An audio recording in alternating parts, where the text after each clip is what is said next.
फ़खर ज़मान ने PCB official को expose कर दिया। उस दिन जो मीटिंग हुई उसमें उसने सारी की सारी सच्चाई बता दी और मोहसिन नकवी से बात करते हुए उस बंदे ने बोला कि आपने एक सर्जरी का कहा था कि हमने प्लेयर्स की सर्जरी करनी है, लेकिन आपको ये अंदाज़ा ही नहीं कि आपके नीचे क्या हो रहा है, मतलब जो मैनेजमेंट है वो आपकी कितना गंद कर रही है। जी, तो कहानी कुछ ऐसी है कि पीसीबी के एक ऑफिशियल होता है, उस बंदे का काम होता है कि इंटरनेशनल अफेयर्स को कंट्रोल करना, उनको डायरेक्ट करना। मतलब एक डायरेक्टर होता है जिसने इंटरनेशनल अफेयर्स, मतलब पाकिस्तानी प्लेयर्स कहीं बाहर जाते हैं एनओसीज वगैरह या उसके अलावा और भी कई इनके मामला होते हैं, उन सबको मैनेज करना, उन सबको डायरेक्ट करना।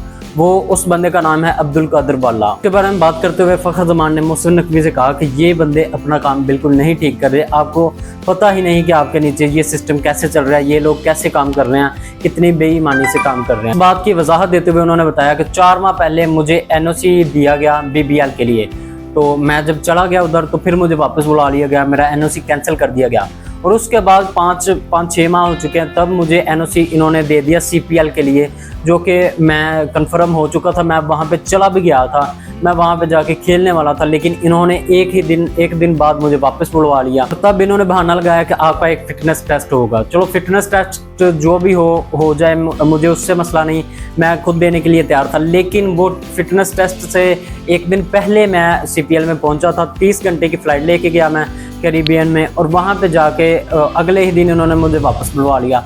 और जब आप सोचें मैं 30 घंटे का सफ़र करके आया हूँ तो मैं कितना ही फिट हो सकता हूँ, अगले दिन आते ही इन्होंने मुझसे फिटनेस टेस्ट ले लिया, जो कि बिल्कुल गलत किया इन्होंने। पहली बात, अगर तो ये लोग अलो ही ना करते मुझे, अगर इनका यही इरादा था मुझे ऐसे जलील करवाना था, तो फिर मुझे अलो ही ना करते, मुझे एनओसी देते ही ना।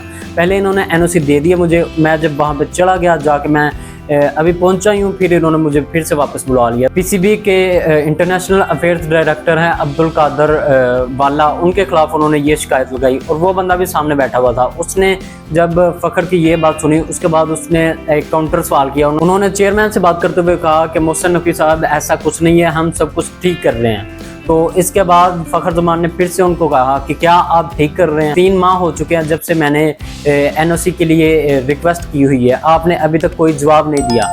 वो उन्होंने की थी ILT T20 के लिए, उसके लिए उन्होंने बताया कि मैं 3 माह हो चुके हैं जब से मैंने रिक्वेस्ट भेजी हुई है कि आप मुझे एनओसी दें। चलो कोई तो जवाब दें, आपने बिल्कुल जवाब भी नहीं दिया, ना आप एनओसी दे रहे हैं और ना ही आप कोई जवाब दे रहे हैं। तो फ़खर ज़मान के इस जवाब के बाद जो उस्मान वाला थे वो चुप हो गए, उनको बिल्कुल बात नहीं आई, उनकी बोलती बंद हो गई और ये सिर्फ कर सकता था फ़खर ज़मान। फ़खर ज़मान यार इतना कमाल बंदा है, मुझे ये सिर्फ इसलिए पसंद है क्योंकि सीधी बात करता है। आपने PSL की काफ़ी ज़्यादा वीडियोस देखी होंगी जिसमें ये बंदा सीधी बात करता है, कोई भी प्रैक्टिस सेशन चल रहा हो या ड्रेसिंग रूम की कोई भी वीडियो आ जाए, ये बंदा बिल्कुल मुंह पे बात करता है। तो ऐसे ही इसने वो जो मीटिंग हुई उस दिन, उसमें सारी बात इसने खुल के की और इसका वाकई ही फ़ायदा हुआ।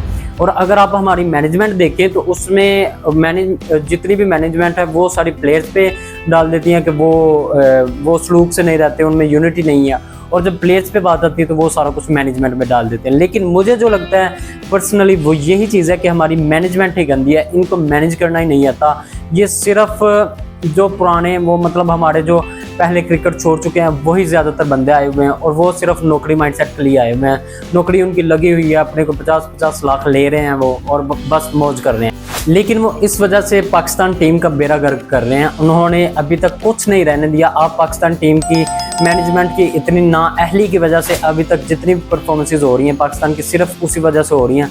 इतनी गंदी परफॉर्मेंस, ना तो हमारी टीम में यूनिटी नहीं रहने दी और ना ही इन्होंने कोई इंसाफ रहने दिया, क्योंकि ये खुद ही इतनी गलत हरकतें करते हैं। आप खुद देखें, अगर फ़खर ज़मान ऐसी एक मीटिंग में ना इनको एक्सपोज करते तो ये तो अपनी वही मस्ती में लगे रहते हैं। फ़खर ज़मान ने ये बात भी कही कि मैं तो 2 साल क्रिकेट और खेलूंगा, लेकिन मुझे फिक्र है फ्यूचर की, जब फ्यूचर में नए बच्चे आएंगे तो उनके साथ भी गलत होगा। तो ये थी आज की सारी स्टोरी। आप हिसाब लगाएं इनके ऑफिशियल्स का, हमारे पीसीबी के इतने चवल ऑफिशियल्स बैठे हुए हैं। ये सारी खबरें कोई भी मैं खुद से नहीं लगा रहा, ये बहुत बड़े एक जर्नलिस्ट की तरफ से मुझे पता लगी, उन्होंने ये सारी खबरें बाहर निकाली। ये सारी चीज़ आपके साथ शेयर करने का मकसद ये था कि आपको जो पाकिस्तानी टीम की डेप्थ है, जो इनकी मैनेजमेंट की कमज़ोरियाँ, वो सारी पता चल सकें। क्योंकि हम अपने प्लेयर्स पे डाल देते हैं, ये हमारी मैनेजमेंट भी प्लेयर्स पे डाल देती है, लेकिन असर रोड़ा हमारी मैनेजमेंट का है। उन्होंने फ़खर ज़मान को पहली बात तो अलो ना करें, अगर कर दिया लो तो फिर उसे खेलने दी। वो बंदा एक दिन गया और उससे अगले दिन ही उसको वापस बुला लिया गया। पाकिस्तान की इतनी चवल मैनेजमेंट की वजह से हमारी टीम की इतनी गंदी परफॉर्मेंसेज हो रही हैं। खैर फ़खर जमान को सल्यूट है, उस बंदे ने अच्छी बात की, उस बंदे ने बगैर डरे बात की, उसने इनको एक्सपोज कर दिया और पोल खोल दिया। आज की वीडियो में यही चीज़ें थी। आपको पसंद आई तो लाइक करें, नहीं पसंद आई तो डिसलाइक करें। मेरे फेसबुक पेज को फॉलो कर लें और यूट्यूब चैनल को भी सब्सक्राइब कर दें। मिलते हैं अगली वीडियो में, तब तक के लिए अपना ख्याल रखिएगा। हाफिज़।